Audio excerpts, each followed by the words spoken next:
चलो भाई, आज आपका चैप्टर है electrochemistry, one shot line to line पढ़ना है, ठीक है। न्यूमेरिकल ज़्यादा आएंगे, थियोरी क्वेश्चंस कम बनेंगे, है ना। ट्राई करेंगे अपन ज़्यादा से ज़्यादा इसको स्टडी करें। अब देखो, सबसे पहले इलेक्ट्रोकेमिस्ट्री हिंदी में बोलेंगे विद्युत रसायन, ठीक है। तो इलेक्ट्रो और केमिस्ट्री, है ना। इलेक्ट्रो मतलब आपके पास एक एनर्जी है, कौन सी?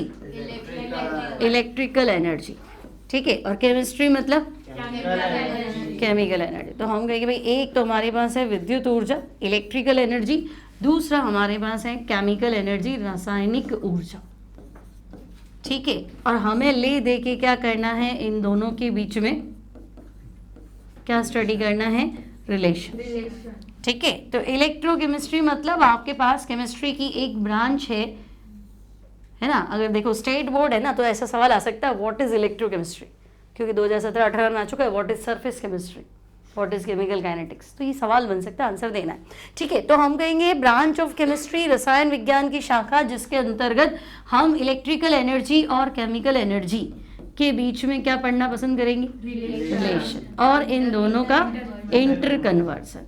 अगर ऐसा कुछ है तो हम उसे कहते हैं इलेक्ट्रोकेमिस्ट्री, ठीक है। संबंध और अंतर परिवर्तन, पहला पॉइंट क्लियर है, ठीक है। अब मुझे बताओ कि ये कैसे होता है।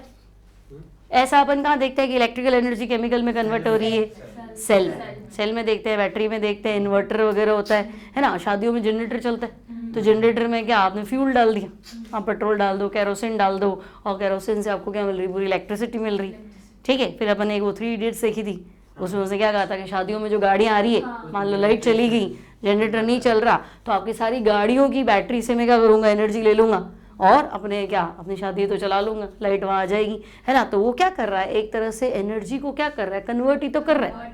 आगे बात समझ में ना। तो आप बताओगे कि भाई हम ऐसा कर सकते हैं, और ऐसा हम किस डिवाइस के थ्रू करते हैं, सेल के थ्रू, ठीक है। तो सेल एक भौतिक युक्ति है, एक फिजिकल डिवाइस है ना। पहला सवाल था इलेक्ट्रोकेमिस्ट्री क्या है, दूसरा सवाल बनेगा व्हाट इज सेल। सेल क्या है तो आपको बताना है, हिंदी में लिखेंगे तो एक भौतिक युक्ति है, एक फिजिकल डिवाइस है, जिसका काम क्या करना, इलेक्ट्रिकल एनर्जी को केमिकल एनर्जी में और केमिकल को इलेक्ट्रिकल एनर्जी। दोनों तरह के सेल रिचार्ज होते भी हैं और नहीं भी होते हैं, है ना। तो उस तरह से इलेक्ट्रिकल को केमिकल में और केमिकल को इलेक्ट्रिकल में कन्वर्ट करेगा, ये काम है सेल का, ठीक है। अब एनर्जी कन्वर्जन के हिसाब से हम देखें तो हम कहेंगे भी देखो सेल जो है वो 2 तरह के हैं, एक कौन से, गैल्वेनिक सेल, ठीक है। तो भाई एक मेरे पास है गैल्वेनिक सेल, और इसका दूसरा नाम क्या है, वोल्टेक सेल। तो आप चाहे गैल्वेनिक सेल बोलो चाहे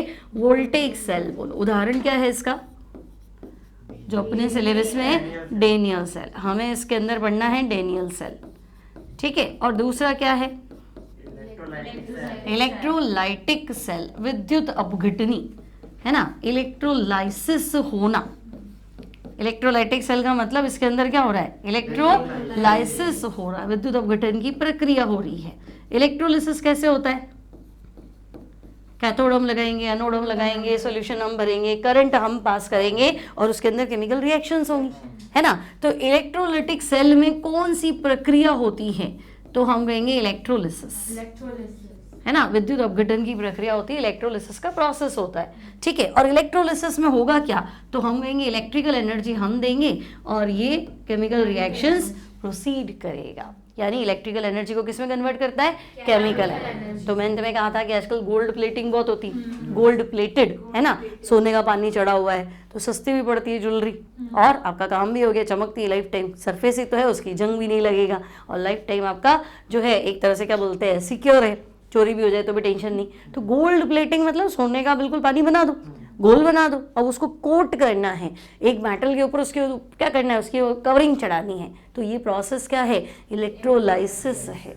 आई बात समझ में। तो करंट हम पास करेंगे, केमिकल्स रिएक्शन होंगी और वो चिपक जाएगा, पूरा प्लेटेड हो जाएगा, क्लियर है। फिर अगर मैं तुम्हें कहूँ कि मेटलर्जी में एक प्रोसेस आता है प्यूरिफिकेशन, भाई आपने पूरी मेटलर्जी पढ़ ली, आपको लगा कि है ना, हाँ है ना। मेटलर्जी समझ गए ना, धातु कर्म। सबसे पहले आपने क्या बोलते हैं, अयस्क ओर लाए, ओर को ग्राइंड किया, गुड़ पीस के उसका पाउडर बनाया, फिर उसका कंसंट्रेशन किया, फिर मान लो रोस्टिंग करनी है या कैल्सिनेशन करना है, फिर भट्टी में डाल के आपने उसको मेटल फॉर्म में कन्वर्ट कर दिया, मान लो कॉपर ही आ गया। तो हर स्टेप के बाद में धीरे धीरे इम्प्योरिटी गायब होती जाती है, और जब तुम लास्ट स्टेप में पहुंचोगे ना तो भी तुम्हें 98% ही मिला प्योर कॉपर, तो 100% तो नहीं। पर ऐसी बहुत सारी चीज़ें होती है ना जहाँ मुझे 100% प्योर मेटल चाहिए, तो फिर 98 को 100% में कन्वर्ट करना है, तो वहाँ अलग अलग स्टेप्स आते हैं। उसमें एक स्टेप क्या है, प्योरीफिकेशन, आखिरी स्टेप। और प्योरीफिकेशन में कौन सा, तो हम कहेंगे इलेक्ट्रोलिटिक प्योरीफिकेशन। ठीक है, इलेक्ट्रोलिटिक प्योरीफिकेशन मतलब आपने विद्युत अपघटन तो करना है, विद्युत अपघटनी शुद्धिकरण, इलेक्ट्रोलिटिक प्योरीफिकेशन कॉपर का ही होता है स्पेशली। इसके अंदर हम क्या करते हैं, इम्प्योर मेटल जो है उसका एनोड बना लेते हैं। ठीक है, अशुद्ध धातु इम्प्योर मेटल, इसका बना लो एनोड, और प्योर मेटल का आप बना लो कैथोड। ठीक है, मतलब कॉपर है तो कॉपर का ही एनोड बनाओ, कॉपर का ही कैथोड बनाओ, लेकिन जो तुम्हारी शुद्ध कॉपर है उसका कैथोड, और जो अशुद्ध कॉपर है उसका एनोड। और उसी से रिलेटेड सॉल्यूशन, मतलब जैसे कॉपर है तो कॉपर सल्फेट होना चाहिए, ये भर दे। ठीक है, और करंट आपको पास करनी है। तो धीरे धीरे ये जो इम्प्योर वाला है ना, इसमें से मेटल जो है वो इसमें आएगा, सॉल्यूशन में आएगा, कॉपर +2 बना के, है ना। तो ये कॉपर +2 है, और ये कॉपर +2 जो है इधर चिपक जाएगा। तो देखो इम्प्योरिटी थोड़ा ना आएंगी, मेटल चल के आया ना, तो जो मोटा एनोड लिया था धीरे धीरे धीरे धीरे पतला हो जाएगा, मैक्सिमम इम्प्योरिटी पीछे रह जाएंगी। और इसमें से प्योर कॉपर जो है, आयन चला तो आयन तो अकेला है ना, प्योर है, और फिर वो यहाँ पे इकट्ठा हो जाएगा। ठीक है, तो आपने क्या किया, इससे प्योरीफिकेशन कर दिया। 98% था ना, 2% इम्प्योरिटी थी, उसमें भी आप देखो तो यहाँ रह जाएंगी पीछे ये। ठीक है, तो इसमें आपने किया क्या, इलेक्ट्रोलिसिस किया। तो मेरे को सेल चाहिए ना, ये काम कैसे होगा, तो इलेक्ट्रोलिटिक सेल। तो अपन को लगता है करंट हम पास करें तो ऐसा क्या फ़ायदा हो जाएगा, तो फ़ायदा होगा। करंट आप पास करोगे तो रिएक्शन आपकी पीछे चलेगी। भाई डबल सेल बनाओगे ना, पहले उसने तुम्हें एनर्जी दे दी, तो वापस उसकी रिएक्शन पीछे चलाओगे तभी तो रिएक्शन वापस आपको क्या करेगा, एनर्जी देगा ना। रिचार्जेबल सेल है ना, उसमें दोनों होते हैं, इलेक्ट्रोलाइटिक सेल भी होता है और गैल्वेनिक सेल भी होता है, जो रिचार्ज वाले होते हैं, है ना। अब नॉर्मली हम बात करें जो अपन रिमोट में डालते हैं, तो उसमें क्या होता है, तो हम कहेंगे उसमें केमिकल्स भरे होते हैं, और वो अपनी केमिकल एनर्जी को किसमें कन्वर्ट करता है, इलेक्ट्रिकल। तो ऐसा सेल जो रासायनिक ऊर्जा को विद्युत ऊर्जा में बदलता है, उसे हम गैल्वेनिक सेल या वोल्टेक सेल बोलते हैं। एग्जाम्पल हमारे पास डेनियल सेल। और ऐसा सेल जिसमें विद्युत अपघटन की प्रक्रिया होती है, इलेक्ट्रोलिसिस प्रोसेस होता है, और वो इलेक्ट्रिकल एनर्जी को केमिकल एनर्जी में कन्वर्ट करता है। तो आपको पूछे मेटल प्योरीफिकेशन में कौन सा सेल चाहिए, इलेक्ट्रोलिटिक, है ना। गोल्ड प्लेटिंग करनी है, इलेक्ट्रोलिटिक। गैल्वेनाइजेशन करना है, गैल्वेनिक सेल। नहीं मैच थोड़ा करना है। गैल्वेनाइजेशन एक प्रोसेस है। गैल्वेनाइजेशन क्या है, लोहे को जंग से बचाना है। भाई बहुत सारी चीज़ें ऐसी होती है कि ना वो लोहे की बनेगी तभी सस्ती पड़ेगी, है ना। लेकिन लोहे में प्रॉब्लम क्या है, जैसे अपना अंडरग्राउंड पाइप होते हैं, तो जमीन के अंदर जो पाइप जाएगा, पूरी तुम सोचो पूरे देश में ना पाइपलाइन बिछानी है, तो फिर सस्ता मेटल लाओगे ना। और ऐसा नहीं लाओगे सोने के पाइप बिछाओ तो लोग पाइप चोरी करके ले जाएंगे, ऐसे तो नहीं कर सकते ना। तो महंगे मेटल के तो आप नहीं कर सकते। तो बहुत सारे काम ऐसे होते हैं जो मुझे आयरन का ही करना है, लेकिन लोहे में समस्या क्या है, तो जंग पकड़ लेता है, और वो जंग पानी में मिक्स हो गया तो भी तो लोग मर जाएंगे ना, बीमारियां फैलेंगी ना, तो वो भी नहीं करना है। ठीक है, तो एक प्रोसेस और है लोहे को जंग से बचाने के लिए, वो है गैल्वेनाइजेशन। लोहे के ऊपर जिंक की परत चढ़ा दो, तो तुम चाहते हो अच्छा जिंक की कोटिंग करूँ, कोटिंग करने के लिए मैंने तुम्हें कौन सा सेल बताया, इलेक्ट्रोलाइट। तो यूँ नहीं सोचना गैल्वेनाइजेशन तो गैल्वेनिक सेल, सुर थोड़ा तो मिला रहे हो। गैल्वेनाइजेशन एक प्रक्रिया है, एक प्रोसेस है, coating of zinc on the surface of iron, उसे गैल्वेनाइजेशन कहते हैं। इतनी बात क्लियर है, ठीक है। अब हमें जो डिटेल में पढ़ना है वो हमारा है डेनियल सेल, ये अपन को ज़्यादा से ज़्यादा पढ़ना है। तो Daniell cell constructed by JF Daniell, है ना। अब डेनियल क्या कहता है कि आप क्या करो, 2 इलेक्ट्रोड ले लो, है ना। आप ले लो एक तो जिंक की रॉड, ठीक है, जिंक इलेक्ट्रोड, और इसको फिल कर दो इसके सॉल्यूशन में। कौन सा सॉल्यूशन है, zinc electrode placed in ZnSO4 zinc sulphate solution. Similarly दूसरे सेल में आप ले लो कॉपर का इलेक्ट्रोड, ठीक है, और आप इसका सोल्यूशन भी ले लो, कौन सा? कॉपर सल्फेट, ठीक है, copper sulphate solution. Clear? Connect नहीं भी करोगे तो थोड़ी देर तो सेल चलेगा लेकिन बंद हो जाएगा, तो मुझे तो काम चलाना है इससे, तो दोनों के सोल्यूशन को संपर्क में लाना जरूरी है, इसलिए हम यहाँ पे क्या लगाएंगे? Salt bridge. ठीक है, थोड़ा ढंग से बनाना। Inverted U shape glass tube, इसको हम बोलेंगे सॉल्ट ब्रिज, ठीक है, और दोनों इलेक्ट्रोड को हम कनेक्ट कर देंगे किससे? वोल्ट, ठीक है, पोटेंशियल डिफरेंस मेजर कर लेगा, है ना। तो डेनियल सेल में zinc electrode placed in ZnSO4 solution, standard condition 1 है ना। Copper electrode placed in copper sulphate solution, concentration हो गई 1 मोल पर लीटर। सॉल्ट ब्रिज है, यहाँ ये रुई लगी हुई है ना, कॉटन प्लग्स है और ये खाली नहीं होता है, यहाँ आपका इनर्ट इलेक्ट्रोलाइट होता है ना। मतलब सॉल्ट ब्रिज में करना क्या है क्या सॉल्ट ब्रिज? तो मैं कहूँगी उल्टे यू आकार की कांच की नली का, ठीक है। बोर्ड एग्जाम में सॉल्ट ब्रिज पे क्वेश्चन क्या बनेगा, तो तुमसे पूछेगा what is salt bridge? Inverted U shape glass tube, उल्टे यू आकार की कांच की नली का है जिसमें इनर्ट इलेक्ट्रोलाइट भरना है। इनर्ट मतलब मैं पानी में नहीं घोलूंगी, पानी में घोलूंगी तो फटाफट ट्रांसफर हो जाएगा, तो मुझे धीरे धीरे आयंस चाहिए। तो इनर्ट इलेक्ट्रोलाइट यानी क्या लूं? KCl लो, KNO3 लो, NH4NO3 लो, है ना। लेकिन ये पानी में नहीं लेने, किस में लेने? एगार एगार, ठीक है, ऑर्गेनिक कंपाउंड है, एगार एगार काई है एक तरह से, यहाँ फिर किस में लो? जिलेटिन। तो सॉल्ट ब्रिज क्या है, तो इतना ही लिखना है। काम क्या करेगा वो बाद में पढ़ेंगे, है ना। फिलहाल मुझे पता लगाना है कि अगर मैं नहीं लूँगी तो सेल काम करना बंद कर देगा, तो लेना तो जरूरी है, इतनी बात क्लियर। तो अगला सवाल है सॉल्ट ब्रिज किसे कहते हैं? क्लियर? ये बना दोगे। अब वो कहेगा क्या सॉल्ट ब्रिज में KCl की जगह NaCl भर दूं? क्यों? मोबिलिटी। सॉल्ट ब्रिज में वही सॉल्ट भरते हैं जिसमें प्लस की मोबिलिटी इक्वल्स टू माइनस की मोबिलिटी, मतलब जिस स्पीड से K प्लस चलेगा ना उसी स्पीड से Cl माइनस चलना चाहिए। स्पीड दोनों की क्या होनी चाहिए? बराबर, है ना। तो आपको दो विपरीत दिशाओं में भागना है लेकिन बराबर स्पीड से भागना है, तो ऐसा तब होगा जब आप ये वाली चीजें लोगी, तो ठीक है। ऐसा K प्लस में हो नहीं सकता था, NaCl में हो नहीं सकता था, है ना। इसलिए तो हम कहेंगे ओके भाई मोबिलिटी इनकी लगभग बराबर है, इसलिए हम ये वाले सॉल्ट ही यूज करें। पानी क्यों नहीं लिया, समझ में आ गया? क्योंकि हमें धीरे धीरे जो आयंस है वो रिस्क के आने चाहिए, एकदम से ट्रांसफर नहीं करना है। जैसे जैसे सेल काम करेगा, कंसंट्रेशन चेंज हो जाएगा, वैसे मुझे आयन सप्लाई करने हैं, है ना। इसलिए हमें यहाँ पे वाटर यूज नहीं करना है, इतनी बात क्लियर है। तो आपसे पूछे डेनियल सेल थोड़ा सा एक्सप्लेन कर दो तो बता दो। अब हमें लग रहा है कि भाई आपने जिंक को लेफ्ट में लिखा है, कॉपर को राइट में लिखा है, तो देखो हमारे पास है इलेक्ट्रोड पोटेंशियल, है ना। हमारे पास एक टर्म है इलेक्ट्रोड पोटेंशियल, इलेक्ट्रोड विभव बोलेंगे, इलेक्ट्रोड पोटेंशियल बोलेंगे। अब ये क्या कह रहा है, तो देखो ये कह रहा है जब एक मेटल की रॉड को, मान लो जिंक की प्लेट है ना, एक मेटल की रॉड को क्या करते हैं, उसी के सॉल्यूशन के संपर्क में रखते हैं। मान लो ये जिंक इलेक्ट्रोड है और सॉल्यूशन भी मैंने ये ले लिया ZnSO, चेंज भी कर सकते हो, ये भी ले सकते हो, ठीक है।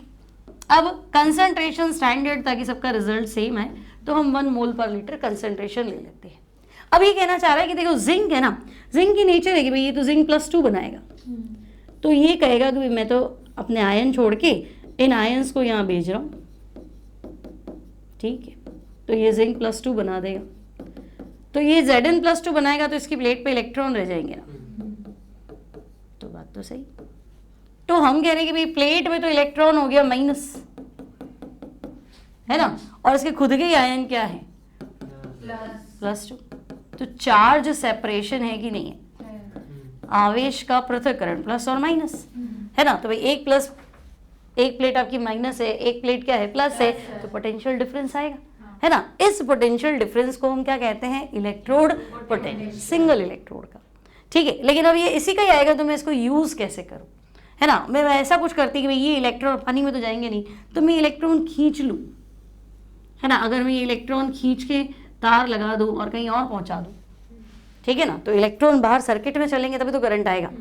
वोल्टमीटर क्या करता है, V = IR होता है ना, तो करंट आपको पोटेंशियल डिफरेंस बताएगा, जितना ज़्यादा V होगा उतनी ज़्यादा क्या ही करंट आएगी, है ना। तो मुझे एक तरीका चाहिए था कि भाई मैं ये खींच तो लूँ, ये इलेक्ट्रॉन खींच लूँगी तो ये तो क्या होगा, रॉड गलती जाएगी, जब तक गलेगी जब तक मेरे तो इलेक्ट्रॉन ट्रांसफर होंगे ना, और सेल में करंट कंटिन्यू पास होगा। आई बात समझ में। तो इलेक्ट्रोड पोटेंशियल समझे, जब एक मेटल की प्लेट को किसी सॉल्यूशन के संपर्क में रखते हैं तो उन दोनों के बीच में चार्ज का सेपरेशन, आवेश पृथक्करण उत्पन्न होता है, चार्ज सेपरेशन डेवलप होता है, उसे हम इलेक्ट्रोड पोटेंशियल कहते हैं।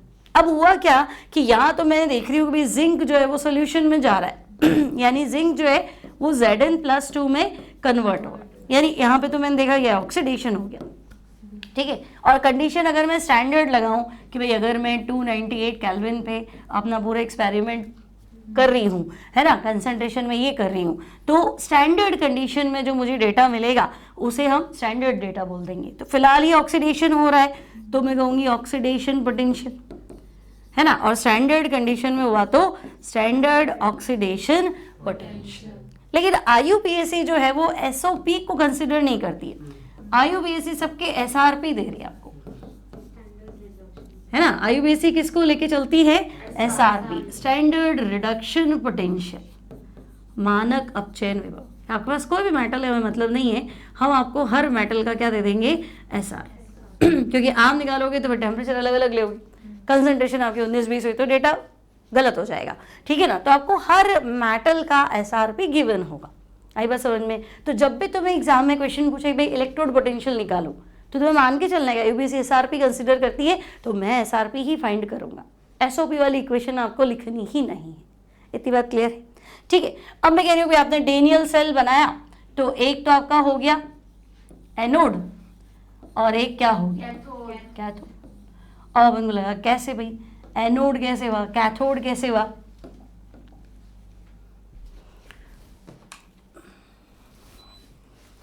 अब देखो एनोड कैसे हुआ, कैथोड कैसे हुआ। तो मैंने कहा देखो एक तो मेरे पास थी जिंक का इलेक्ट्रोड था, डेनियल सेल में क्या था, जिंक इलेक्ट्रोड, सॉल्यूशन कौन सा था, ZnSO4, ठीक है।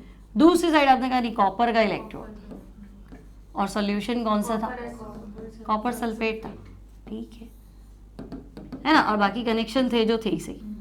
अब हमारे पास वैसे तो सबके SRP है ना, या अगर हम 10 के लेवल पे सोचे तो भी जिंक और कॉपर में से ज्यादा क्रियाशील, ज्यादा रिएक्टिव कौन है, जिंक। भाई हाइड्रोजन के नीचे आपको सिखाया था छापा, है ना। ऐसी मेटल्स जो हाइड्रोजन से भी कम क्रियाशील है तो आपने कहा था छापा, याद रखेंगे, ठीक है। तो छापा में C4 क्या था, copper, H for A for silver, P for और फिर A यानी ये था। तो ये हाइड्रोजन से कम क्रियाशील है, तो इतना तो पता है कि यहाँ जिंक नहीं है, जिंक ज्यादा क्रियाशील है, ठीक है। या तो ऐसे कर लो, या होगा तुम्हें कैसे पता कि जिंक ज्यादा रिएक्टिव है, तो हमें तो सबके SRP पता है।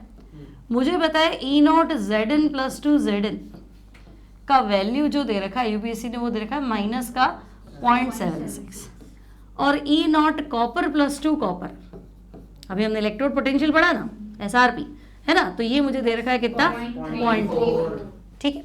अब देखो ध्यान से सोचो, कॉपर +2 कॉपर यानी कॉपर +2 चाहता है कि मुझे 2 इलेक्ट्रॉन मिले और मैं कॉपर में कन्वर्ट हो जाऊं, और पोटेंशियल कितना है 0.34 वोल्ट पॉजिटिव, ठीक है। मतलब ये आराम से कन्वर्ट हो जाएगा क्योंकि वैल्यू तो पॉजिटिव है। आई बात समझ में। भाई ये एक रिएक्शन होने के लिए क्या चाहिए, तो हम कहेंगे एक रिएक्शन होने के लिए डेल्टा जी, रिएक्शन होगी या नहीं होगी मैं कैसे डिसाइड करूंगी, डेल्टा जी से, थर्मोडायनामिक्स के अकॉर्डिंग। तो थर्मोडायनामिक्स कहता है भाई एक रिएक्शन होने के लिए डेल्टा जी, और डेल्टा जी का फॉर्मूला ये है -NF E0 सेल। अगर मेरा E0 सेल पॉजिटिव है कोई भी रिएक्शन में, जो आप हमें दोगे, हमें तो किसी का नहीं पता, तो क्या आपको हर बार दिया होगा, तो अगर E0 सेल पॉजिटिव है तो डेल्टा जी क्या आ जाएगा, नेगेटिव, है ना। और डेल्टा जी नेगेटिव मतलब during the reaction energy loss, तो काम करोगे तो एनर्जी लॉस तो होगा ही ना, इसमें क्या बड़ी बात है ना। तो हम कहेंगे अगर ये रिएक्शन होगी तो एनर्जी लॉस होगा, मतलब ये होगी ना, मैं काम करूंगी तो मेरा एनर्जी लॉस होगा, मतलब मैं काम तो करूंगी ना, बैठे बैठे तो ना एनर्जी लॉस होगा। ऐसे तो हम कहेंगे अगर ई नॉट सेल पॉजिटिव है यानी delta n delta G negative, इसका मतलब वो रिएक्शन होगी, रिएक्शन प्रोसीड्स। तो आईयूबीएसी ने मुझे बोला कि भाई कॉपर +2 कॉपर में बदल जाएगा, ई नॉट सेल पॉजिटिव है। लेकिन अगर आप सोचोगे जिंक +2 को जिंक में बदले तो ई नॉट क्या है, नेगेटिव, मतलब ये तो बदलना चाहेगा नहीं, ये बदलना चाहेगा। तो इसकी नेचर है कि भाई अगर इलेक्ट्रॉन आया तो मैं एक्सेप्ट कर लूंगा, डेटा क्या है, पॉजिटिव। तो ये कहेगा मैं ले तो नहीं सकता इलेक्ट्रॉन, छोड़ देता हूँ, है ना। तो अगर मुझे इसी का ऑक्सीडेशन पोटेंशियल निकालना है ना, भाई तुम ये तो चाहते नहीं हो विपरीत कर ले, तो विपरीत प्रोसेस में क्या होगा, साइन चेंज कर, है ना। तो कॉपर तो मुझे लग रहा है कि भाई इलेक्ट्रॉन लेने के लिए ही बैठा है। अगर तुम यहाँ पे तार लगा दो और अगर यहाँ इलेक्ट्रॉन आ जाए तो कॉपर +2 के तो मजे आ जाएंगे वहाँ, बढ़िया। तो कॉपर +2 तो तैयार है कि मैं ये रिएक्शन प्रोसीड करवा दूंगा, बस आप तो वायर लगा के इलेक्ट्रॉन पहुंचा दो, ठीक है।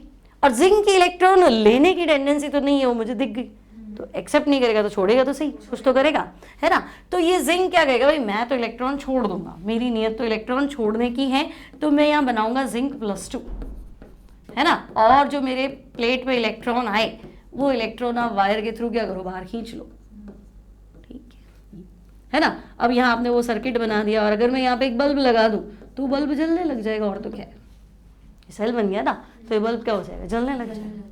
अब आपने यहाँ कि भी आपने सॉल्ट ब्रिज क्यों लगाया, तो देखो थोड़ी देर में ये रॉड तो गलने लग जाएगी, है ना। तो ये सॉल्यूशन कहेगा भाई देखो मेरे पास तो जिंक +2 आ गया, इलेक्ट्रॉन तो आप खींच के बाहर ले गए, है ना, मेरे पास क्या आ गया, जिंक +2। और ये कह रहा है मेरा कॉपर +2 तो गायब हो गया, मेरे पास पीछे क्या पड़ा है, SO4 -2। तो फिर चार्ज सेपरेशन हो गया ना, फिर चार्ज सेपरेशन हो गया, फिर पोटेंशियल डेवलप हो गया, लेकिन ये अब आपके क्या हो गया, ऑपोजिट डायरेक्शन में। तो ये आपके पोटेंशियल को क्या करेगा, डाउन करेगा। आई बात समझ में, आपके जो वोल्टेज जो मिल रहा था ना उसको क्या करेगा, कम करेगा, आपकी शक्ति को कम करने लग जाएगा, ऐसे सोचा जाए, ठीक है। अब आपके एनसीईआरटी में छोटे छोटे क्वेश्चन क्या बने हुए हैं कि हमने पूरा डेनियल सेल का सेटअप कर दिया, है ना, पोटेंशियल कितना आया, ठीक है। तो हम बात कर लेते हैं कि भाई डेनियल सेल में पोटेंशियल कितना है। और छोटी छोटी बातें क्लियर है, डेनियल सेल का कंस्ट्रक्शन क्लियर है। जिंक ने इलेक्ट्रॉन छोड़ा और कॉपर वाले ने इलेक्ट्रॉन एक्सेप्ट किया, तो जिंक पे ऑक्सीडेशन और कॉपर पे रिडक्शन। तो मैं अगर रिएक्शन ही लिखूँ भाई आधी सेल रिएक्शन बताओ, हाफ सेल रिएक्शन, तो मैं कहूँगी सबसे पहले हमने जिंक लिया, अब इसकी इलेक्ट्रॉन छोड़ने की ही नियत थी, +2 इलेक्ट्रॉन, और वहां तार के थ्रू इलेक्ट्रॉन पहुंचा दिए, तो कॉपर +2 इकट्ठे हो गए सारे, है ना, और ये 2 इलेक्ट्रॉन, और आंसर क्या हो गया, कॉपर सॉलिड, ठीक है। तो ये भी हाफ सेल, ये भी हाफ सेल, और ओवरऑल देखना है हमें, तो हम कहेंगे ओवरऑल रिएक्शन क्या हुई, ये काट, तो zinc solid plus copper +2 aqueous, और answer zinc +2 aqueous plus copper solid, ये हमारी नेट सेल रिएक्शन, ठीक है। इतनी बात क्लियर। अब आपको लग रहा है पहली रिएक्शन में तो लॉस ऑफ इलेक्ट्रॉन हो रहा है, इलेक्ट्रॉन छोड़े जा रहे हैं, यानी ये क्या है, ऑक्सीडेशन, और सेकंड में गेन ऑफ इलेक्ट्रॉन हो रहा है, यानी ये क्या है, रिडक्शन, ठीक है। अब हमने 2 टर्म याद कर रखे हैं, कौन से, कार लून, ठीक है, डबल आर लिखना, कार और लून, ठीक है।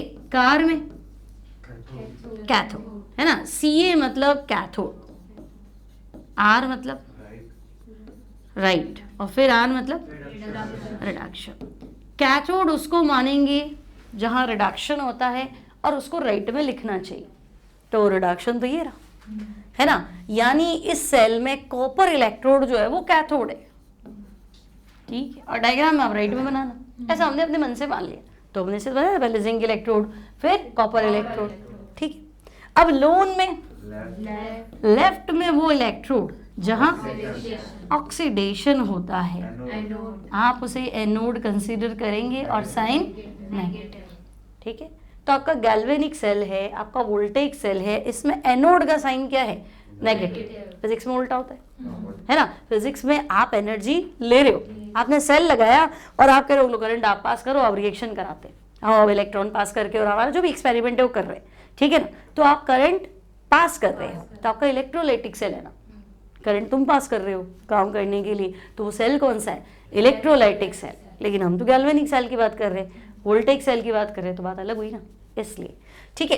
तो मैं कहूँगी हाँ ये रहा ऑक्सीडेशन तो यहाँ हो रहा है, तो हाफ सेल इसको क्या बोल दो, एनोड, ठीक है। तो ये एनोड रिएक्शन, कैथोड रिएक्शन, और ये नेट सेल, यहाँ तक कोई दिक्कत नहीं। अब आता है कि भाई सेल में आपने एक जिंक इलेक्ट्रोड ले लिया, एक कॉपर इलेक्ट्रोड ले लिया, दोनों पे इलेक्ट्रोड पोटेंशियल है, तो इन दोनों की इलेक्ट्रोड पोटेंशियल का डिफरेंस, तो हम कहेंगे उसको हम सेल पोटेंशियल बोलेंगे, जिसको हम मापेंगे वोल्ट मीटर से।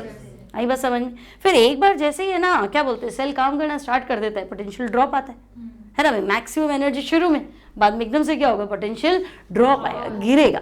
तो जो गिरेगा ना वो आपका सेल पोटेंशियल, और जो मैक्सिमम है भाई, मेरा फॉर्मूला क्या था, delta G equals to minus n F E, ठीक है। तो वो कितना काम करेगा, तो तुम मुझे ई नोट की मैक्सिमम वैल्यू बताओगे ना, तभी तो मैं बता पाऊंगी सेल की एनर्जी इतनी है, 2 घंटे चलेगा, 3 घंटे चलेगा।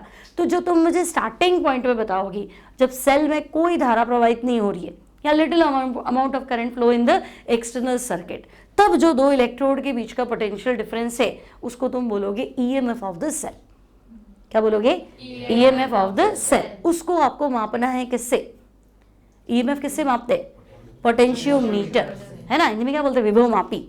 और सेल पोटेंशियल आप मापोगे वोल्ट मीटर से। आगे बस समझ में। तो तुम मुझे ई नोट की मैक्सिमम वैल्यू दोगी तभी तुम्हें बताऊंगी सेल इतना काम करेगा, डेल्टा जी आएगा ऐसे, ठीक है। तो अब आपसे ये सवाल पूछा जाएगा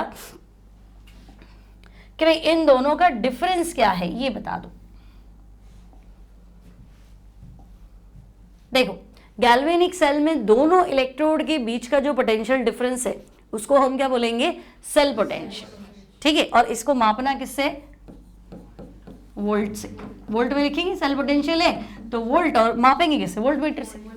लेकिन कैथोड और एनोड के बीच में पोटेंशियल डिफरेंस, और मैं तो एसआरपी ले होंगी, यूपीएससी एसआरपी दे रही, तो एसआरपी का डिफरेंस जब सेल में कोई करंट पास नहीं हो रही हो, इसे क्या बोलेंगे, ईएमएफ। और ईएमएफ को आपको मापना है पोटेंशियोमीटर।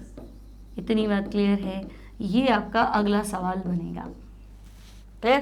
पहला सवाल इलेक्ट्रोकेमिस्ट्री क्या है, दूसरा सवाल सेल क्या है, तीसरा सेल कितने टाइप के हैं, चौथा डेनियल सेल को थोड़ा एक्सप्लेन कर दो, पांचवा डेनियल सेल की half cell net cell reaction लिख दो, छठा सवाल सेल पोटेंशियल और पोटेंशियोमीटर में डिफरेंस बता दो। इतनी बात क्लियर है ना। फिर डेल्टा जी का फॉर्मूला बता दो, ये भी क्लियर। अब आता है डेनियल सेल को रिप्रेजेंट कर दो, है ना, representation of Daniell cell, Daniell cell का निरूपण, ठीक है। अब एक चीज बताओ, सबसे पहले लेफ्ट में क्या लिखा था, Zn, किस में कन्वर्ट हुआ, Zn+2, फिर सॉल्ट ब्रिज, और बाद में कॉपर +2, और किस में, कॉपर, ठीक है। अब ये जिंक इलेक्ट्रोड है तो ये सॉलिड था, और ये आयन है एक्वस, और स्टैंडर्ड कंडीशन में 1 मोल पर लीटर, ताकि सबका आंसर सेम है। ये क्लियर, यहाँ तक कोई दिक्कत नहीं। अब मान लो ऐसा नहीं दे रखा है तो कोई दिक्कत नहीं, फिर जिंक था, Zn+2 होगा किसके अंदर, सॉल्यूशन की कंसंट्रेशन 1। सिमिलरली कॉपर +2 किस में होगा, कॉपर सल्फेट, और कन्वर्ट हो जाएगा किस में, कॉपर। यहाँ तक क्लियर, कोई डाउट नहीं, ठीक है। अब आगे बढ़े। अब देखो ये तो हो गया आपका डेनियल सेल का रिप्रेजेंटेशन। अब आपको कहा कि ई नॉट सेल निकालो, है ना। तो हमने कहा था ना कि भाई दोनों इलेक्ट्रोड के बीच का डिफरेंस, एसआरपी का डिफरेंस, तो एसआरपी रिडक्शन कहाँ होता है, राइट, कैथोड पे, है ना। तो राइट का पोटेंशियल माइनस लेफ्ट, ठीक है। तो राइट का एसआरपी माइनस लेफ्ट का एसआरपी, तो राइट मतलब ई नॉट कैथोड, है ना, माइनस क्या हो जाएगा, ई नॉट एनोड। फॉर्मूले सारे पता होने चाहिए। ये दोनों फॉर्मूले यूज करेंगे जब एसआरपी दिया हुआ, ठीक है। अब मैंने आपका दो एसआरपी है तो आपका तो एक ही जगह रिडक्शन होना है, एक जगह क्या होना है, ऑक्सीडेशन, ठीक है।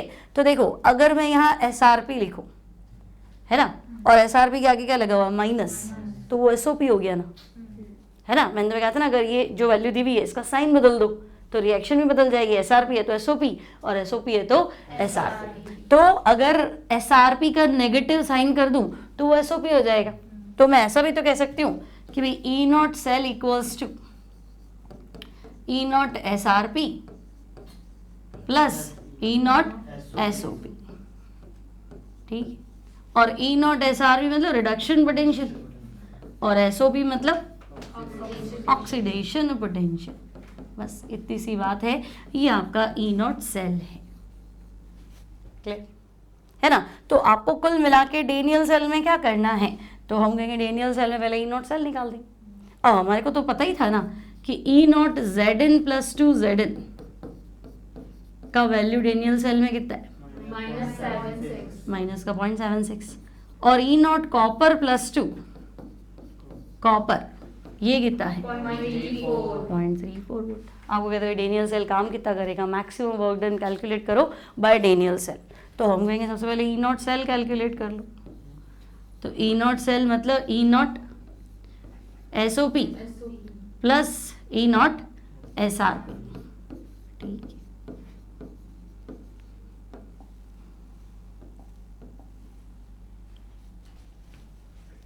अब देखो डेनियल सेल का रिप्रेजेंटेशन तो ये है ना, आपको जो वैल्यूज दी वो हमने लिख दी कि भाई ठीक है ये फॉर्मूला है। अब अगर मैं देखूँ कि भाई डेनियल सेल तो ऐसे काम कर रहा है तो मेरा फॉर्मूला ऐसा होना चाहिए E नॉट SOP मतलब सबसे पहले जिंक किस में कन्वर्ट हो रहा है, जिंक प्लस 2, और SRP मतलब E नॉट कॉपर प्लस 2 किस में कन्वर्ट हो रहा है, कॉपर, ठीक है।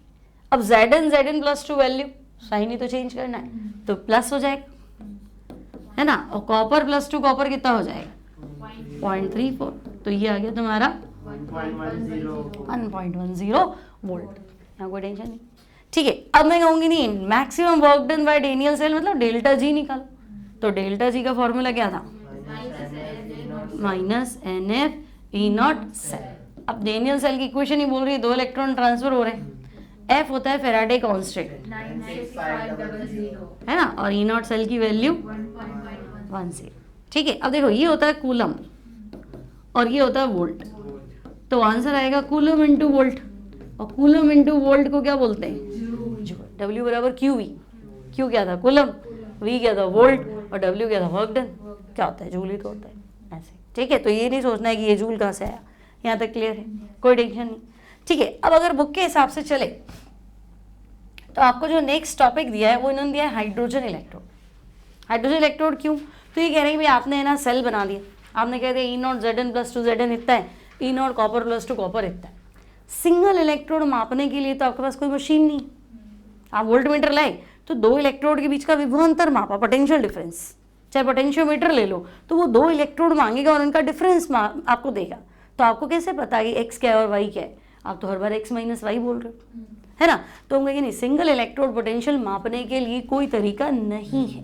आपसे पूछे क्या इंपॉर्टेंस है इसका, हाइड्रोजन इलेक्ट्रोड क्यों पढ़ रहे हो, तो हम कहेंगे सिंगल इलेक्ट्रोड पोटेंशियल, ठीक है, चाहे SRP हो या SOP हो, मेरे को किसी के बारे में कुछ नहीं पता, तो सिंगल इलेक्ट्रोड पोटेंशियल, ठीक है, इसको फाइंड करने का कोई भी डायरेक्ट मेथड हमारे पास नहीं कि आप कोई मशीन बना दो एक इलेक्ट्रोड का पोटेंशियल दे दे, तो हम कहेंगे नहीं डायरेक्ट मेथड तो है ही नहीं, कोई सीधी प्रत्यक्ष विधि नहीं है।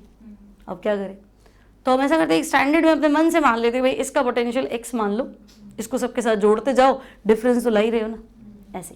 तो हमने यूज़ किया हाइड्रोजन इलेक्ट्रोड, इसको हम बोलते हैं शी, स्टैंडर्ड हाइड्रोजन इलेक्ट्रोड, या फिर इसको बोलते हैं NHE, नॉर्मल हाइड्रोजन इलेक्ट्रोड, ठीक है। अब इसके ऊपर क्या क्वेश्चन है, तो आपको कहेगा कि आप ऐसा करो शी कंस्ट्रक्शन समझो, स्टैंडर्ड हाइड्रोजन इलेक्ट्रोड का कंस्ट्रक्शन समझो। पहला सवाल काम क्या आएगा, तो हम कहेंगे हमारे पास एकल इलेक्ट्रोड विभव ज्ञात करने की कोई प्रत्यक्ष विधि नहीं है, डायरेक्ट विधि नहीं है, तो हम शी काम में लेते हैं, क्योंकि हमने ऐसा मान लिया हमारे मन से कि शी का पोटेंशियल 0 कर दो और सबको शी के साथ कनेक्ट कर दो, तो इसका तो 0 है, जो डिफरेंस आएगा वो उसी इलेक्ट्रोड का पोटेंशियल मान लिया जाएगा, ऐसा मान सकते हैं, ठीक है। अब है क्या, तो मैंने आपको शायद कल भी सिखाया था, ये तो प्लैटिनम का पतला सा वायर लेना है, बेस में प्लैटिनम की फॉइल लेनी है, फिर इस फॉइल पे प्लैटिनम ब्लैक की कोटिंग है, फिर वायर तो इतना पतला है टूट जाएगा, इसलिए कांच की नली का ग्लास ट्यूब में इसको सील कर दिया। ठीक है, फिर इसको कांटेक्ट में रखा किसके, H plus ion containing solution, जो H आयन दे रहा हूँ, और हमें पास करनी है क्या, H2 गैस। तो हम यहाँ से पास करेंगे हाइड्रोजन गैस। कंडीशन हमारी स्टैंडर्ड रहेगी 298 केल्विन टेम्परेचर और 1 बार प्रेशर। ठीक है ना, बीच में क्या है, तो हम कहेंगे प्लैटिनम वायर है। ठीक है, आउटसाइड क्या है, ग्लास ट्यूब है, बेस में प्लैटिनम फॉइल है, और इसके ऊपर क्या कोटिंग है, प्लैटिनम। क्यों चढ़ा है प्लैटिनम ब्लैक, थी ना आपके पास तो फॉइल रिएक्शन के लिए, हाइड्रोजन पास कर रहे हो ना, तो ये आ रही है, वो हो सकता है H आयन में कन्वर्ट हो जाए। यहाँ आपने क्या लिखा है, H plus ion containing solution. तो देखो मेरे पास दो चीज़ है भाई, मैंने किसी को भी हाइड्रोजन के साथ जोड़ दिया, शी के साथ कनेक्ट कर दिया, तो अगर मैं छापा वाली चीज़ें ले लूँ तो वो तो हाइड्रोजन से कम रिएक्टिव है, उन लोगों का तो SR भी पॉजिटिव है, हाइड्रोजन का हमने 0 माना ना, तो उनका SR भी पॉजिटिव है, वो कहेंगे भाई हम तो रिड्यूस होके रहेंगे, तो हाइड्रोजन इलेक्ट्रोड क्या बोलेगा, मुझे तो इलेक्ट्रॉन छोड़ना पड़ेगा, तो H आयन कैसे इलेक्ट्रॉन छोड़ेगा, ये तो छोड़ा है पहले से, तो हाइड्रोजन गैस किस में बदलेगी, H आयन। तो वो ठीक है भाई, ये हाइड्रोजन गैस मैं पास कर रही हूँ, H आयन में बदल जाए तो सॉल्यूशन में मिक्स हो जाएगी, है ना, और यहाँ हमारी कंसंट्रेशन कितनी है 1, लेकिन मैंने छापा लिया ही नहीं, है ना, मैंने CHAPA में से कुछ नहीं लिया, मैंने तो अच्छा जिंक इलेक्ट्रोड को जोड़ दो हाइड्रोजन से, शी से, तो तुम कहोगे जिंक तो ज़्यादा रिएक्टिव है, क्योंकि जिंक का SR भी नेगेटिव है, शी का SR भी कितना है 0, है ना, तो तुम कहोगे इसका तो 0 उसका तो नेगेटिव है, तो हो सकता है ये तो एक बार रिड्यूस हो जाए, वो तो किसी भी हालत में रिड्यूस नहीं हो, तो जिंक कहेगा मैं तो Zn+2 बनाऊंगा, अब तू इलेक्ट्रॉन ले, तो ये इलेक्ट्रॉन लेगा तो कैसे लेगा, ये H आयन इलेक्ट्रॉन ले लेंगे, H आयन इलेक्ट्रॉन लेंगे तो किस में कन्वर्ट होंगे, हाइड्रोजन, तो हाइड्रोजन अंदर आने का रास्ता दिया है, बाहर जाने का रास्ता नहीं, है ना, तो हम कहेंगे ये hydrogen gas adsorbed by platinum black, काला प्लैटिनम उस हाइड्रोजन गैस को एडिसॉर्ब, एडिसॉर्ब करता है, कंपटीशन का स्पेशल क्वेश्चन है, आई बात समझ में। तो पढ़ा था ना मेटल कैटलिस्ट, हाइड्रोजन ले लेते हैं, क्यों, क्योंकि प्लैटिनम हाइड्रोजन को पकड़ के रखता है, गर्म कर दो छोड़ दे, है ना, तो एडिसॉर्ब कर लेगा, इसलिए प्लैटिनम ब्लैक की कोटिंग करी है। इतनी बात क्लियर है सबको, तो शी आ जाए तो बना दोगे, है ना। अब हम कहेंगे भाई हाइड्रोजन इलेक्ट्रोड है, ये डिपेंड करता है आपने इसके साथ क्या कनेक्ट किया है ना, तो ये एनोड भी हो सकता है और कैथोड भी हो सकता है, डिपेंड आपने इसके साथ कनेक्शन किसका लिया है, ऐसे, ठीक। अब ये कहते हैं कि नहीं, तो शी को रिप्रेजेंट करो, ठीक है, तो शी को कैसे रिप्रेजेंट करें, तो हम कहेंगे देखो हमने मेटल तो लिया है प्लैटिनम, अब या तो होगा हाइड्रोजन H प्लस में बदल जाए, ठीक है, या फिर क्या हो जाए H प्लस किस में बदल जाए, हाइड्रोजन में बदल जाए, ठीक है, हाइड्रोजन के साथ प्लैटिनम लिखोगे क्योंकि हाइड्रोजन तो होगी नहीं बाहर जाने के लिए, ये तो सॉल्यूशन में पड़ा है। अब जहां आपने H आयन लिखा है वहां आपको कंसंट्रेशन लिखनी है, और जहां आपने हाइड्रोजन गैस लिखी है वहां आपको प्रेशर, तो ये आपका 1m रहेगा, ये आपका 1 बार रहेगा। इतनी बात क्लियर है ना। तो हम क्या करेंगे, जैसे आपके ना बुक में क्वेश्चन दिया हुआ है कि आप मैग्नीशियम का पोटेंशियल कैसे निकालोगे, तो आप बताओ कि क्वेश्चन है जैसे how will you determine Mg+2 Mg, how will you determine electrode potential of Mg+2 Mg, निकालो कैसे, तो अकेला इलेक्ट्रोड है ना, मुझे क्या पता कैसे आएगा, तो मेरे पास मशीन तो नहीं है, लेकिन तरीका है कि मैग्नीशियम का इलेक्ट्रोड ले लो, मतलब मैग्नीशियम जो भी उसका वायर बना हुआ है वो सब लेके उसका जो आधा सेल है उस आधे सेल को किससे कनेक्ट कर दो, शी से, बस। तो मैं कहूँगी अच्छा ये इलेक्ट्रोड है, तो हमारा काम है कि हम इसको कनेक्ट करेंगे शी से, ठीक है भाई, connected with standard hydrogen electrode, she से हम इसको कनेक्ट कर देंगे, ठीक है, कर देंगे भाई। अब क्या होगा, तो अब हमारे का तो आंसर पता है, हमारा आंसर क्या है, E0 cell equals to E0 oxidation plus E0 reduction, ठीक है, अब इतना भी क्लियर है कि मैग्नीशियम ज़्यादा रिएक्टिव है और शी कम रिएक्टिव। और मान लो नहीं भी क्लियर है, कोई दिक्कत नहीं है, यहाँ तो आंसर आ जाएगा। अब तो मशीन है ना आपके पास, 2 इलेक्ट्रोड जोड़ दिया तो बीच में तो आपने वोल्टमीटर लगा रखा है, पोटेंशियोमीटर से आंसर निकाल ही सकते हो, है ना। तो हम कहेंगे कि भाई देखो ऐसा हो सकता था, यहाँ डेटा जो मुझे वो तो ये कह रहे भाई mg कन्वर्ट होगा Mg+2 में, है ना, 2 इलेक्ट्रॉन छोड़ देगा। और शी क्या करेगा, आए इलेक्ट्रॉन तो एक्सेप्ट करना पड़ेगा क्योंकि ज़्यादा रिएक्टिव है ना। तो ये 2 H आयन किस में कन्वर्ट हो जाएंगे, H2। ठीक है, वही हमने कैंसिल कर दिया। सेल हमारा कुछ ऐसा बना, Mg+2 आयन गिव्स Mg+2 और H2 गैस। ठीक है, अब ये तुम्हें पता है कहाँ एक्वस है, कहाँ गैस है, कहाँ सॉलिड है। ये सॉलिड है, सॉरी, ठीक है, ये यहाँ तो कोई दिक्कत नहीं। तो हम क्या बोलेंगे कि भाई देखो E0 सेल हमारा आंसर है, ठीक है, E0 सेल हमारा आंसर है। और ऑक्सीडेशन किसका हुआ, Mg कन्वर्ट हुआ Mg+2, तो हम कहेंगे ये E0 Mg+2। और रिडक्शन किसका हुआ, शी पे, शी का रिडक्शन। अब E0 शी तो सबको ही पता है ना, ये वैल्यू कितनी है, 0। तो अब आपका जो आंसर आया E0 cell that is equal to E0 Mg+2। और साइन बदल दो भाई, जो आंसर आया है ये तुम्हें SOP आया है, IUPAC भी पूछ रही है, या आपसे ऐसा कुछ पूछा है तो साइन चेंज कर दो। तो जो भी आपका आंसर आया है -E0 cell will be equal to E0 Mg+2 Mg। आगे बात समझ में। तो how will you determine single electrode potential, या मैग्नीशियम का इलेक्ट्रोड पोटेंशियल कैसे निकालोगे, शी का क्या है रोल, शी कैसे काम करता है, ये सब लिख दो। ठीक है, अब अपना छोटा कि भाई सॉल्ट ब्रिज होता क्या है ये तो हमने पढ़ लिया, सॉल्ट ब्रिज की इंपॉर्टेंस नहीं पढ़ी। इस पे भी तो सवाल बन सकता था, सिग्निफिकेंस ऑफ सॉल्ट ब्रिज, है ना, लवण सेतु का महत्व क्या है। ठीक है, तो देखो एक तो दोनों सॉल्यूशन को एक दूसरे के कांटेक्ट में लाता है, ठीक है, तो हम कहेंगे भाई ये कनेक्ट्स बोथ हाफ सेल, ठीक है ना, दोनों हाफ सेल को कनेक्ट करता है। ठीक है, दोनों हाफ सेल को कनेक्ट करता है, और क्या करेगा, सर्किट कंप्लीट करेगा, है ना, दोनों पूरा कनेक्टिविटी नहीं आएगी तो काम बंद हो जाएगा। ठीक है, तो ये सर्किट को कंप्लीट करता है, कंप्लीट्स सर्किट। ठीक है, और क्या करता है, मिक्सिंग प्रिवेंट, क्योंकि पहले क्या होता था, पहले मैंने से 2 बर्तन ले लेते थे, अंदर वाला बर्तन होता था ना वो ऐसा होता था, या थोड़े से पोरस होता था ऐसे, तो ये पोरस होगा तो आयन ट्रांसफर तो होता ही था, लेकिन मिक्स हो जाते थे सॉल्यूशन, तो हम ऐसा तो कर नहीं सकते थे। ठीक है, इसलिए हमने सॉल्ट ब्रिज को यूज करा। ठीक है, इसलिए हमने सॉल्ट ब्रिज को यूज करना शुरू किया, तो दोनों सॉल्यूशन की इंटरमिक्सिंग को रोकता है।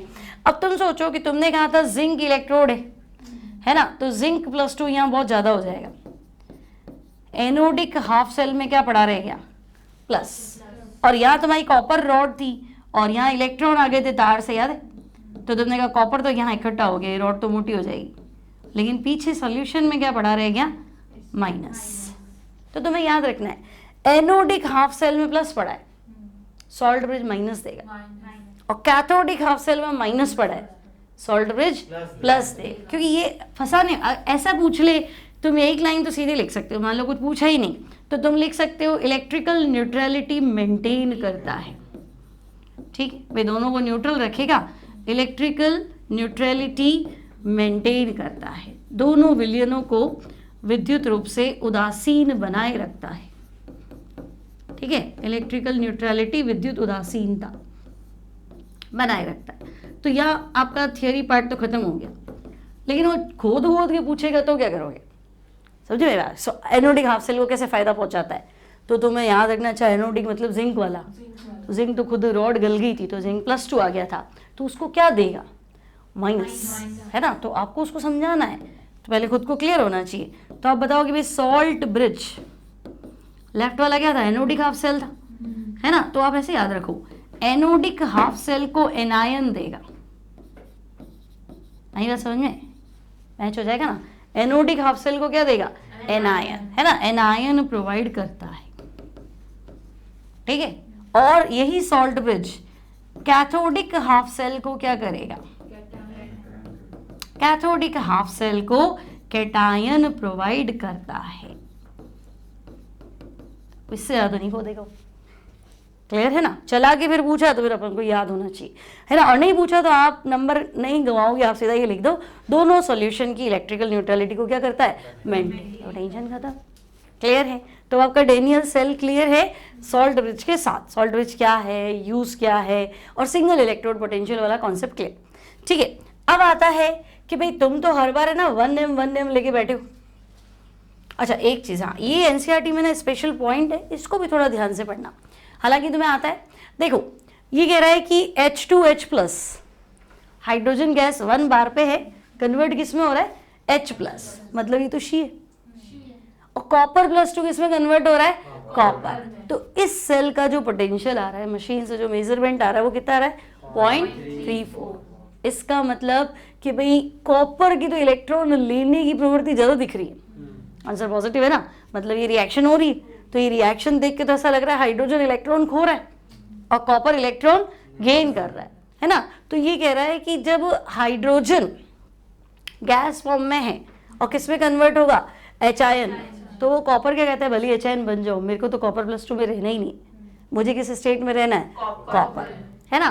तो इस सेल में E0 सेल की पॉजिटिव वैल्यू शो करती है कि कॉपर +2 आयन H-आयन के कंपैरेटिवली आसानी से क्या हो जाते हैं, रिड्यूस, है ना। H-आयन होगा तो कॉपर कहेगा तो बेटर है, मैं तो जा रहा हूँ, किस में कन्वर्ट हो रहा हूँ, कॉपर। तो मैं तुम्हें कहूँगी एक सॉल्यूशन में H-आयन रह सकता है कि कॉपर +2 आयन रह सकता है, H-आयन रह सकता है, कॉपर +2 उसके साथ नहीं रहेगा। कॉपर कहेगा तू ही रहे, मेरा तो SR भी पॉजिटिव है, मैं किस में कन्वर्ट हो जाऊंगा, कॉपर, ठीक है। इसका मतलब कि मैं कॉपर को HCl में डाल दूं तो कॉपर उसका कुछ बिगाड़ेगा कि नहीं बिगाड़ेगा, कॉपर + HCl। ऐसा हो सकता था CuCl2 और H2, नहीं होगा, क्योंकि HCl में H+ आयन पड़ा है, HCl में H+ आयन पड़ा है। और कॉपर क्या कह रहा है, अगर H-आयन है तो तू रहे, मेरे को नहीं रहना। आपने इस इक्वेशन में यही तो देखा, अगर H-आयन है तो कॉपर कह रहा है तुम रहो, मेरे कोई दिक्कत नहीं है, मैं कहाँ जा रहा हूँ, कॉपर। मान लो ऐसा सवाल फंस गया, है ना। देखो ये हो गया, आराम से रिड्यूस हो जाएगा, इसका ऑपोजिट प्रोसेस पॉसिबल नहीं है क्योंकि E0 नेगेटिव हो जाएगा ना, ये ठीक है। यानी हम कह सकते हैं कि हाइड्रोजन गैस कॉपर आयन को रिड्यूस कर सकती है। मैं तो हाइड्रोजन पास किया, हाइड्रोजन खुद किस में कन्वर्ट हो गया, H-आयन, और कॉपर +2 किस में कन्वर्ट हो गया, कॉपर। क्योंकि ये फंसाने वाले क्वेश्चन है, इसने ऐसा दे दिया true false, hydrogen gas can reduce copper ion. तो hydrogen gas can reduce copper ion मतलब हाइड्रोजन अगर खुद H-आयन बनाए तो कॉपर +2 किस में चला जाएगा, कॉपर। तो रिड्यूस कर ही रही है ना, पॉजिटिव है ना, इसका मतलब कर सकती है, ट्रू। ट्रू फॉल्स में ये क्या बना, ट्रू। क्या हाइड्रोजन गैस कॉपर +2 को रिड्यूस कर सकती है, तो यही तो दिख रहा है, हाइड्रोजन गैस खुद तो H-आयन में बदल गई, कॉपर +2 को कहाँ भेज दिया, कॉपर। तो ऐसा कर सकती है, इतनी बात क्लियर है, ठीक है। अब यानी मैं कह दूं कॉपर सॉलिड HCl में नहीं घुलता है, क्योंकि HCl में क्या है, H-आयन, तो कॉपर क्या H-आयन है तो पड़ा रहने दो, मैं तो कुछ नहीं करूंगा, ठीक है। अब इसका मतलब कि HCl में कॉपर डाल दूं तो रिएक्शन नहीं होगी, लेकिन अब इस बार तो पी ब्लॉक नहीं है। पी ब्लॉक में क्वेश्चन था कि कॉपर को डाइल्यूट नाइट्रिक एसिड में डालूं और कॉपर को कंसंट्रेटेड नाइट्रिक एसिड में डालूं, कॉपर दोनों में रिएक्ट करता है, कॉपर नाइट्रेट दोनों में बनता है ना। डाइल्यूट में NO गैस निकलती है, कंसंट्रेटेड में NO2, वो साइड प्रोडक्ट है, लेकिन कॉपर तो दोनों में घुल गया। तो आप कहोगे कि हाँ कॉपर तो ऑक्सीडाइज्ड हो गया, लेकिन कॉपर की तो प्रवृत्ति नहीं थी। आपने अभी पीछे क्या पढ़ा था, कॉपर +2 किस में बदलना चाह रहा है, कॉपर में। वो कह रहा है मेरे को मतलब नहीं हाइड्रोजन से। तो जब कॉपर ने HCl से रिएक्ट नहीं करी तो कॉपर ने नाइट्रिक एसिड से क्यों रिएक्शन करी, सवाल समझ में आ गया ना। नहीं कॉपर है, वो कहता है हाइड्रोजन से कम क्रियाशील हूँ, मेरे को हाइड्रोजन के डंडे में पढ़ना ही नहीं है, मैं तो कॉपर ही ठीक हूँ, कॉपर +2 नहीं बनूंगा। तो HCl में तो ये चीज़ वेरीफाई हो गई, लेकिन जब मैं कॉपर को नाइट्रिक एसिड में डालूं, है ना, जैसे एक सवाल आता है कि चांदी के सिक्के से चांदी कैसे प्राप्त करेंगे, है ना, how will you get silver from silver coin. तो उसका आंसर ये होता है कि भाई सिल्वर जो है, सिल्वर कॉइन आप बोलते हो, 100% सिल्वर होती नहीं है। चांदी के सिक्के में चांदी और कॉपर का मिश्रण होता है, सबसे पहले उसको नाइट्रिक एसिड में डाल दो तो कॉपर कॉपर नाइट्रेट बनाएगा, सिल्वर सिल्वर नाइट्रेट बनाएगा, बाकी का प्रोसेस बाद में। तो हम कहेंगे हाँ नाइट्रिक एसिड से कॉपर तो रिएक्ट कर रहा है और कॉपर नाइट्रेट बना रहा है, मतलब नाइट्रिक एसिड की प्रेजेंस में कॉपर कॉपर +2 में आ रहा है, जबकि उसका मोरल जो था, जो हमने डेटा बेस्ड क्वेश्चन पढ़ा उसके हिसाब से तो उसको पंगा लेना ही नहीं था। तो हम कहेंगे उसने कहा था जब HIN होगा तो मैं नहीं आऊँगा, HIN को मैं HIN रहने दूंगा, मैं कॉपर +2 नहीं बनूंगा। लेकिन आप सोचो, आप कह रहे हो कॉपर नाइट्रेट, नाइट्रिक एसिड में क्या है नाइट्रेट, नाइट्रेट NO3 माइनस, एक एक स्टेप ध्यान से सुनना, नाइट्रेट क्या होता है NO3 माइनस, NO3 में नाइट्रोजन की ऑक्सीडेशन स्टेट 5 आई और वो हाईएस्ट होती है। NO3 माइनस नाइट्रोजन X मान लो, ऑक्सीजन -2, तो X -2 into 3 equals to -1, X की वैल्यू कितनी आएगी 5। नाइट्रेट में नाइट्रोजन की ऑक्सीकरण अवस्था प्लस का 5, तो नाइट्रोजन का मैं बेवकूफ़ हूँ, मैं 5 इलेक्ट्रॉन छोड़ के बैठा हूँ और एक कॉपर ही बैठा है, तो मुझे तो 2 अपने इलेक्ट्रॉन। तो नाइट्रेट स्ट्रॉन्ग ऑक्सीडेंट है, NO3 माइनस क्या है प्रबल ऑक्सीकारक है। वो कहेगा कॉपर तो आ और कॉपर +2 बना, तू इलेक्ट्रॉन छोड़ेगा तो वो मैं गेन करूँ। तो वहाँ भिड़ने कौन आया नाइट्रेट आया, HCl में नाइट्रेट नहीं था, HCl में HIN आ गया था तो फर्क नहीं पड़ा। लेकिन नाइट्रिक एसिड में कॉपर घुलने की वजह तो आपको बताना है नाइट्रेट आयन से कॉपर क्या होता है ऑक्सीडाइज, न कि HIN से। आगे बात समझ में? तो अब कसम खाली मैं तो इस घर में जाऊंगा ही नहीं, तो वो ठीक है, हर बार वैल्यू ऐड हो गई आपकी, हाँ नहीं जाना है नहीं जाना है, पर कोई सामने तगड़ी पार्टी आ गई कि आपको जाना ही पड़ेगा, तो आपको तोड़ना भी तो पड़ेगा ना कि मैं HIN की वजह से नहीं जा रहा। मान लो किसी घर में कुत्ता है, तो ये कुत्ता है तो मैं इस घर में जाऊंगा ही नहीं, काट जाएगा, है ना, लेकिन अब वो कुत्ता भर्ती है हॉस्पिटल में तो जाओगे ना। तो फिर वही बात है ना कि नाइट्रिक एसिड में ये घुलता है, वजह क्या है नाइट्रेट है। आप समझ में आ गई बात, ध्यान रखना, ये मेडिकल का बहुत अच्छा क्वेश्चन बनेगा। ठीक है, अब देखो ये इक्वेशन से क्या समझे, तो ये इक्वेशन मुझे क्या लग रही है कि भाई H2 कह रहा है मैं HIN बना लूं और जिंक +2 क्या कह रहा है मैं जिंक में कन्वर्ट हो जाऊं, पोटेंशियल क्या आ रहा है, तो ऐसा होगा आंसर मैंने बताया शुरू में E0 नेगेटिव है मतलब नहीं होगा, तो तुम कहोगे ये तो E0 नेगेटिव है ना, तो चूंकि इस अभिक्रिया में E0 सेल नेगेटिव है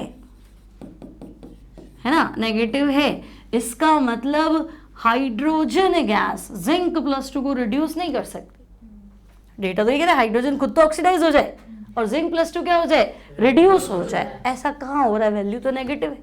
तो ये ट्रू फॉल्स वाले क्वेश्चन है ना। हाइड्रोजन गैस जिंक आयंस को अपचेत कर सकती है कि नहीं कर सकती है, क्या बोलोगे नहीं कर सकती, क्योंकि डेटा क्या आ रहा है नेगेटिव। तो हाइड्रोजन गैस को पकड़ो, अब इसका खुद का कुछ तो होगा ना, तभी तो सामने वाले को कन्वर्ट करेगा। तो हाइड्रोजन गैस जिंक +2 को जिंक में कन्वर्ट नहीं कर सकती है क्योंकि E0 की वैल्यू नेगेटिव है। अब समझ में आ गई बात, इससे पकड़ना है। तो हम कहेंगे हाइड्रोजन गैस जिंक आयन का अपचयन नहीं कर सकती है। ट्रू फॉल्स में पकड़ लिख लो, बताओ स्टेटमेंट सही है कि गलत है, तो बताना पड़ेगा ना कि हाँ ये स्टेटमेंट तो करेक्ट है। क्लियर? तो अब समझ में आ गया, Daniell cell E0 cell positive negative है ना। अब आगे बढ़ते हैं, एक टॉपिक और देखो, आपने ले लिए जिंक इलेक्ट्रोड, कॉपर इलेक्ट्रोड, ये सारे ले लिए, ठीक है। आपके पास आ गया प्लैटिनम और गोल्ड जैसी मेटल, तो छापा में सबसे एंड में क्या है Pa, प्लैटिनम और गोल्ड। तो कहेंगे ये तो बहुत ही लीस्ट रिएक्टिव मेटल है, यानी ये इनर्ट मेटल है, इनर्ट इलेक्ट्रोड कह दो। तो ये लोग क्या करते हैं, रिएक्शन में पार्टिसिपेट नहीं करते। लेकिन तुमने सबसे ज्यादा प्लैटिनम इलेक्ट्रोड पढ़ा है, अभी शी पढ़ा था ना, तो तुमने क्या कहा था प्लैटिनम इलेक्ट्रोड। तो हम कहेंगे देखो खुद तो भाग लेंगे नहीं, लेकिन अगर कोई रिएक्शन करना चाह रहा है तो प्लेटफॉर्म तो दो, आई बात समझ में। तो ये उस रिएक्शन के होने के लिए सतह प्रदान करते हैं, प्लेटफॉर्म अवेलेबल करवाते हैं, क्या भाई हमें तो नहीं करना है, आई बात समझ में। तो ये ध्यान रखना है आपको कि ये खुद यूज नहीं होते हैं, ये खुद इनर्ट इलेक्ट्रोड है, अभिक्रिया में भाग नहीं लेते हैं, लेकिन ऑक्सीडेशन और रिडक्शन के लिए इलेक्ट्रॉन्स के चलने के लिए क्या करते हैं, अपनी सरफेस प्रोवाइड करते हैं। आगे बात समझ में, जैसे उसने ये लिख दिया है ना, और आपको क्या इलेक्ट्रोड है, तो प्लैटिनम इलेक्ट्रोड नहीं है, इलेक्ट्रोड तो कौन सा है हाइड्रोजन, कि मेटल पढ़ते हुए हाँ प्लैटिनम इलेक्ट्रोड, तो गलत हो गया ना। इस इलेक्ट्रोड का क्या नाम है हाइड्रोजन, प्लैटिनम ने सिर्फ अपनी सरफेस क्या करी है, प्रोवाइड करी है। आई बात समझ में? यानी अब मुझे इसमें क्या लिखना चाहिए, इस रिएक्शन में क्या होगा, H2 गैस किस में कन्वर्ट हुआ, 2H आयन प्लस क्या हो जाएगा, 2 इलेक्ट्रॉन। इसकी हाफ सेल रिएक्शन ये। अब यहाँ देखो क्या लिखा है, प्लैटिनम Br2 किस में कन्वर्ट हो रहा है, Br में। इस इलेक्ट्रोड का नाम क्या है, ब्रोमीन इलेक्ट्रोड। क्यों, ब्रोमीन की क्या जरूरत पड़ी थी, प्लैटिनम तो पार्ट नहीं लेगा, सरफेस प्रोवाइड करता है। क्यों, अब क्यों लिया आपने ऐसा, क्योंकि ब्रोमीन की फिजिकल स्टेट क्या है, लिक्विड। एक ऐसा अधातु, एक ऐसी नॉन मेटल बताओ जो लिक्विड है, आंसर क्या है, ब्रोमीन। तो लिक्विड का इलेक्ट्रोड कैसे बनाओगे, तो उस बेचारे को रिएक्शन करने के लिए सरफेस तो चाहिए। तो यहाँ सरफेस कौन अवेलेबल कर रहा है, प्लैटिनम, है ना। आपको अगर ऐसा क्वेश्चन दे के कह दे कि इस हाफ सेल में प्लैटिनम का यूज है सरफेस प्रोवाइड करना, और इस रिएक्शन की हाफ रिएक्शन बोलो, क्या लग रहा है, Br2 plus 2 electron gives 2 Br minus. ठीक है, तो इनमें प्लैटिनम अपनी सरफेस अवेलेबल करा रहा है, कोई दिक्कत नहीं। ठीक है, अब आपके पास है नर्न्स्ट इक्वेशन।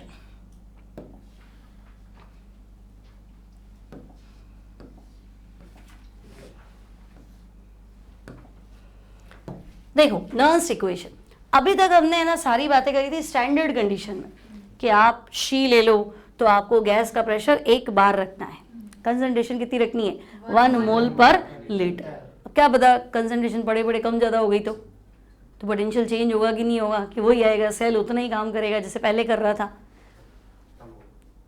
चेंज होगा कम ज़्यादा, डिपेंड कि आपने पानी मिला दिया कि सॉल्ट मिला दिया, आपने सिर्फ सांद्रता परिवर्तन किया है। ठीक है, तो भाई मैं ये कह रही हूँ कि तुमने मुझे बताया कि जिंक +2 है ना, यहाँ जिंक +2 है, अगर मैं इस इलेक्ट्रोड पे इलेक्ट्रॉन पहुंचा दूं तो जिंक +2 किस में कन्वर्ट होगा, जिंक में, है ना। तो जिंक +2 जब जिंक में बदलता है तो इसका जो पोटेंशियल है वो तुमने मुझे कहा -0.76 वोल्ट, ये फिक्स था और मैंने हर बार इस पर विश्वास किया और मैंने इसी डेटा को यूज किया। लेकिन तुमने कंडीशन रखी थी कि भाई ये कंसंट्रेशन कितनी होनी चाहिए, 1 ठीक है, और टेम्परेचर आपका है ही।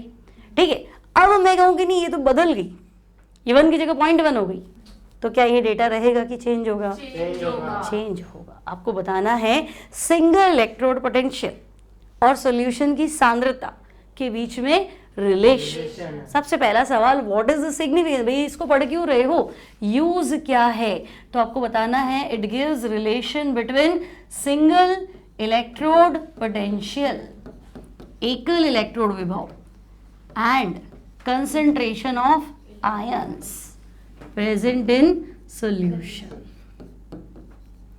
ठीक है, इन दोनों के बीच में ये क्या देगा, रिलेशन, इसलिए हम पढ़ रहे हैं नर्न्स्ट इक्वेशन। ठीक है, अब डिराइव करना नहीं आता एग्जाम में, आप पे सीधा सवाल आएगा, तो नर्न्स्ट का सीधा फाइनल इक्वेशन बोलो, क्या था, E cell equals to E cell equals to E naught cell minus 0.0591 upon n log base 10। यहाँ क्या लिखना है, प्रोडक्ट अपॉन कंसंट्रेशन, बस इतनी सी बात लिखनी है। बेस सेल रिएक्शन होगी तो रिएक्शन में प्रोडक्ट और रिएक्टेंट जो भी आयन है उसको ले लो। ठीक है, अब आपको ध्यान रखना है कि अगर प्रोडक्ट में कोई सॉलिड आ रहा है तो उसका एक्टिव मास कितना करोगे, 1। लेकिन अगर कोई गैस फॉर्म में है तो उसका प्रेशर यूज करना, सॉलिड का एक्टिव मास कितना ले लो, 1। लेकिन अगर गैस है तो प्रेशर लिख दो उसकी जगह, हाइड्रोजन का प्रेशर 0.1 है तो यूं नहीं आप छोड़ दोगे, यहाँ प्रोडक्ट अपॉन रिएक्टेंट में को कंसंट्रेशन लिखना है, नहीं, गैस है तो प्रेशर यूज करो और एक्वस है आयन से तो कंसंट्रेशन यूज करो। यहाँ तक क्लियर। अब ये तो था स्टैंडर्ड ईएमएफ, है ना। आपको पूछे कि भाई स्टैंडर्ड ईएमएफ और ये सेल का ईएमएफ फर्क क्या है, सेल पोटेंशियल में डिफरेंस क्या है, तो तुम क्या बताओगे, अगर प्रोडक्ट कंसंट्रेशन और रिएक्टेंट कंसंट्रेशन क्या हो जाए, इक्वल, तो यहाँ log 1 हो जाएगा। log 1 की वैल्यू कितनी होती है, 0, तो ये सारा डेटा 0 हो जाएगा, है ना। उस सिचुएशन में ई सेल इक्वल्स टू क्या हो जाएगा, तो ये तो कब से ये कह रहा है कि भाई हाईएस्ट पोटेंशियल आपको मिलेगा जब कंसंट्रेशन कितनी रखोगे 1 मोल पर लीटर। अब चेंज करोगे तो चेंज होती जाएगी ना, हाईएस्ट तो मेरा ये था ही सही, ठीक है ना। अब आप जैसे जैसे चेंज करोगे वैसे डेटा चेंज होता जाएगा। तो सेल का ईएमएफ स्टैंडर्ड ईएमएफ के बराबर है जब सेल में सारे आयंस की कंसंट्रेशन कितनी हो, 1 मोल पर लीटर है। ये आपका नर्न्स इक्वेशन, ठीक है। अब आपको कह दे कि आप है ना नर्न्स इक्वेशन की हेल्प से हाइड्रोजन इलेक्ट्रोड का एसआरपी फाइंड करो, SRP of SHE with Nernst equation. और इसने कंडीशन दे दी कि भाई जो एच आयन कंसंट्रेशन है वो मेरा 0.01 है और हाइड्रोजन का जो प्रेशर है वो मेरा 1 atm है, 1 बार है 1 atm है, ठीक है। तो पहले इक्वेशन तुम्हें बनानी पड़ेगी। देखो एसआरपी मतलब रिडक्शन पोटेंशियल, तो हाइड्रोजन पे रिडक्शन हो रहा है यानी H plus ion 2 electron accept करके किस में कन्वर्ट हो रहा है, H2। तो ये तो गैस है, यहाँ क्या लिखना है, ये मेरा इक्वेशन बन गया। पहले इक्वेशन बनाएंगे तभी कुछ काम होगा, तो हम कहेंगे इक्वेशन तो ये बनी। अब नर्न्स इक्वेशन अप्लाई करो, तो नर्न्स इक्वेशन था E cell equals to E naught cell minus 0.0591 upon n log base 10 product upon react, ठीक है। ये सवाल आ चुका है एग्जाम में, ध्यान रखना, ठीक है। अब क्या करें, तो देखो E cell, E naught cell मतलब हाइड्रोजन इलेक्ट्रोड का ई नॉट यानी ई नॉट शी, तो यहाँ तो मैं लिख दूंगी E naught SHE minus 0.0591 upon transfer कितने इलेक्ट्रॉन, लॉग बेस 10 प्रोडक्ट क्या है H2, तो मैंने तुम्हें कहा था प्रेशर लिखना, और रिएक्टेंट क्या है H प्लस, और स्टोइकियोमेट्रिक कोएफिशिएंट 2 तो पावर 2, तो H प्लस की पावर 2, यहाँ तक भी कोई दिक्कत नहीं। अब ई नॉट शी तो सबको ही पता है ना, ई नॉट शी कितना होता है 0, तो 0 माइनस 0.591 अपॉन 2, ठीक है, लॉग प्रेशर कितना है 1, एच आयन कंसंट्रेशन कितनी है 0.01 और मल्टीप्लाई कर लो फिर 0.01, है ना। तो ये हो गया आपके पास कितना 10 की पावर 4, सही, लॉग में पावर आ गया सही, है ना। तो मेरा आंसर है ई सेल इक्वल्स टू, ये तो 0 है, वैल्यू मेरे पास माइनस में है, माइनस 0.0591 अपॉन 2 इंटू 4 log 10, है ना, log 10 बेस 10, ठीक है। अब वापस वही E cell equals to minus 0.0591 upon 2 into 4, और क्या आंसर दे रहे हो उसका 0.1182 वोल्ट।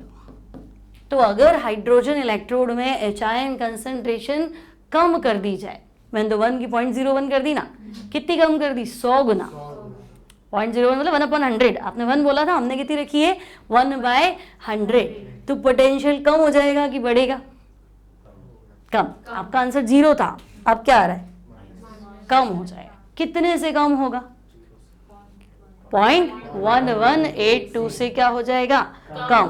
तो ऐसे तो किसी का भी पूछ सकते हैं, क्लियर है, ठीक है। कल कंटिन्यू करेंगे इसको इसके बाद, है ना।